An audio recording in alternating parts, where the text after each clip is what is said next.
시청자 여러분 안녕하십니까? 박정호입니다. 저희가 원래 8시 50분에 출발은 하는데 오늘 10분 늦었습니다. 눈이 많이 와서 이 날씨 때문에 저희가 조금 늦게 출발하게 됐다는 점 사과 말씀드리겠습니다. 자, 어제 윤석열 대통령이 김건희 특검법에 대해서 거부권을 행사했습니다.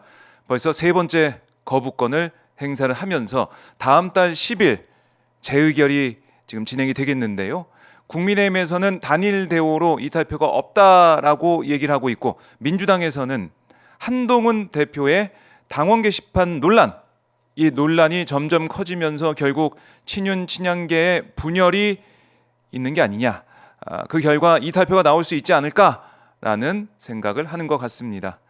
여기다가 명태균 씨의 입에 국민의힘 이 보수의 이 대권 주자들이 계속 어떻게 보면은 위기에 좀 몰려 있는 느낌인데요.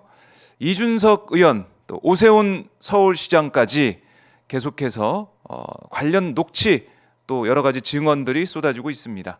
자, 이렇게 여러 가지 이슈들, 뉴스들 하나하나 짚어보는 시간, 박종현 스파 지금부터 출발해 보겠습니다.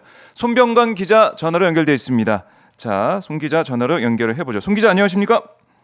네, 손병관입니다. 자, 김건희 특검법 어제 윤석열 대통령이 거부권을 또 행사를 하면서 이제 눈길은 재의결 결과, 재표결 결과에 쏠리게 됐는데요. 일단은 내일로 예정됐던 재표결, 예상을 됐던 내일이 다음 달 10일로 미뤄졌습니다. 예, 뭐 한 2주 정도 사이에 무슨 일이 있을지 모르겠는데 네. 무슨 일이 일어날 걸로 기대를 했으니까 옮겼겠죠. 기대감을 가지고 있다. 예, 사실 대통령 이제 거부권 행사한다는 거는 예상은 했는데 네. 이미 오전부터 이제 내일로 예정된 재표결은 연기한다는 얘기가 나오고 있었어요. 예, 그만큼 이제 태기를 좀 할 만한 사정을 있었고, 네. 좀 민주당에서도 이번에는 좀 많이 좀 기대를 하는 게 아닌가 그렇게 보이네요. 좀 기대를 하고 있다. 결국에는 지금 한동훈 대표 당원 게시판 논란, 이게 전혀 정리가 되지 않고 있고 파열음이 더 커지는 거 아니겠습니까?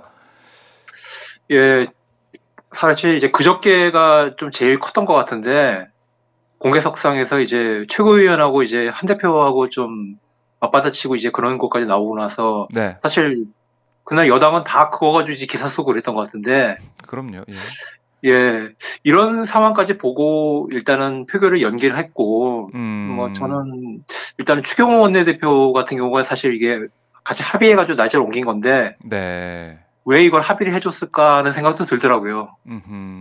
그냥 차라리 예정대로 이제 28일로 하게 했으면은 지금도 어떻게 보면 여당 같은 경우도 아직까지는 당 게시판 상황에서 그냥 관망하신 분도 많고 그렇기 때문에 네. 뚜렷하게 어떤 입장이 정해지지 않고 그래서 기존처럼 그냥 부결될 가능성은 아직까지는 높거든요. 근데 이걸 왜 굳이 연기를 했을까? 아하. 뭐 이제 그런 생각도 들고, 네. 그건 뭐 여러 가지 좀 미스터리합니다. 사실 뭐 상식적으로 생각을 해보자면 표단속을 더 확실히 하기 위해서 좀 이걸 좀 늘린 게 아니냐 이런 생각도 들고, 아니면 당원 게시판 논란이 더 커지면 모르겠습니다. 이탈표가 나올 수도 있겠지만 그것과는 별개로 한동훈 대표가 더 궁지에 몰리는 게 아니냐 이런 생각도 좀 해보게 되는데, 어쨌든 지금 보면은 일각에서 어제 이제 일부 보도에서는 그런 얘기도 나오더라고요. 국민의힘 의원들이 표결하러 본회의장에 가서 표결하러 투표소에 들어가지 않고 명패와 투표용지 그냥 받은 다음에 바로 투표함에 넣는, 그러니까 이게 무기명 투표인데 그야말로 공개 투표, 그것도 백지 투표하는 행위가 있을 수도 있다, 뭐 이런 보도도 나오더라고요. 그만큼 단일 대우로 가기 위한 여러 가지 생각을 좀 하는 것 같습니다. 예. 근데 그런 꾀를 내더라도 하려면은 뭐 지금 해야지 한 2주 후에 되면 더 단단해질 거다. 뭐 네. 2주 후에도 그런 얘기가 통할 것이다. 뭐 국회의원들 같은 경우도 사실 만약 이렇게 하려고 할 때 네. 뭐 내부적으로는 뭐 이렇게 사람 못 믿냐 그런 얘기가 나올 수도 있는 것들이거든요. 그렇네요. 그리고 예, 지금 사실 이제 한동훈 대표 같은 경우 이제 그저께의 말이라든가 그런 게 어떤 김민전 최고위원의 행동이 자기를 이제 끌어내리려는 게 아니냐 그런 얘기를 하고 있는데, 제가 듣기에는 이제 친한동계에서 사실 이런 것들이 굉장히 어떤 즉흥적으로 나오는 게 아니라 좀 일사불란하게 자기를 좀 한동훈 대표를 표적 삼아서 움직이는 게 아니냐 이렇게 보는 시각들이 분명히 있거든요. 네. 그렇게 되면은 사실 2주 후에 또 어떤 일이 있을지는 사실 알 수가 없는 거죠. 그래요. 오히려 리스크가 더 커진 게 아니냐 이렇게 관측도 할 수가 있는데 그럼 만약에 김건희 특검법이 통과가 된다. 이 발표가 정말 나와서 그럼 그 다음에는 뭐 한동훈 특검법도 통과되는 게 아니냐 이런 얘기도 일각에서 흘러나오더라고요. 어떻게 보십니까?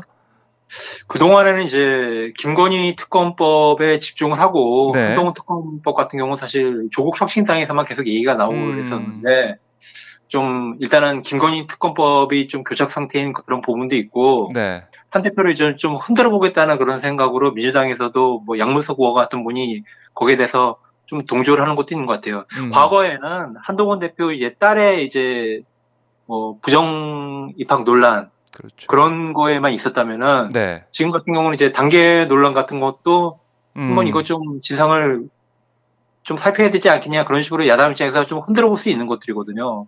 그렇죠. 거기다가 뭐 댓글팀 좀, 뭐 이른바 예, 장관 시절에 뭐, 예, 그런 것들이 있는데 만약에 사실 김건희 특검법이 하면은 그거대로 굉장히 큰 이슈고 네. 그걸로 이제 굴러가는 공이 굉장히 큼지막하겠지만은 그 상황이 되면은 사실 한동훈 대표도 앞으로 어떻게 될지 모르겠어요. 사실 이 한동훈 특검이라는 게 정말 살아나가지고 네. 김건희 특검은 특검대로 해서 윤 대통령 곤란하게 하고 또 이거에 대해서 완전히 뭐 친한계하고니 갈라선다 이런 식으로 해서 이제 한동훈 대표를 표적 삼아가지고 또 그쪽에서 친윤계에서 손들어주면은 그럼요. 두 특검이 다 통과를 해버린 거거든요.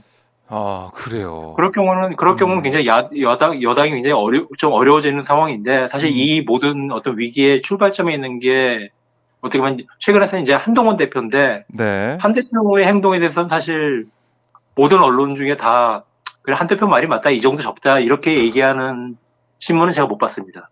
맞아요. 뭐 진보적인 매체든 보수적인 매체든 이거 한동훈 대표 그냥 밝히면 되는 게 아니냐. 모르겠습니다. 전수조사를 하고 뭘 계속 한다고는 하지만 결국 핵심은 가족이 정말 썼냐 안 썼냐 이 부분인데 이 부분만 밝히면 된다.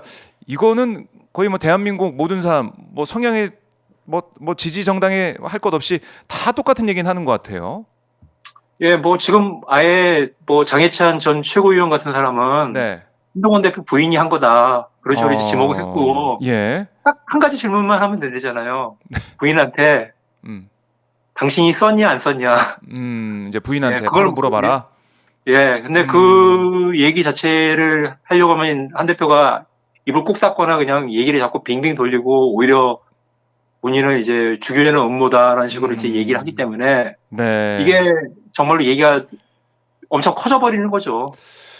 그러니까요. 이렇게까지 네. 끌고 올 일인가라는 목소리가 커지고 있고 그 가운데 김건희 특검법 또 더 나아가서 한동훈 특검법의 행방이 어떻게 될지 저희가 여기서 좀 지켜봐야겠습니다. 자, 송 기자 오늘 말씀 잘 들었습니다. 네, 뵙겠습니다. 네, 고맙습니다.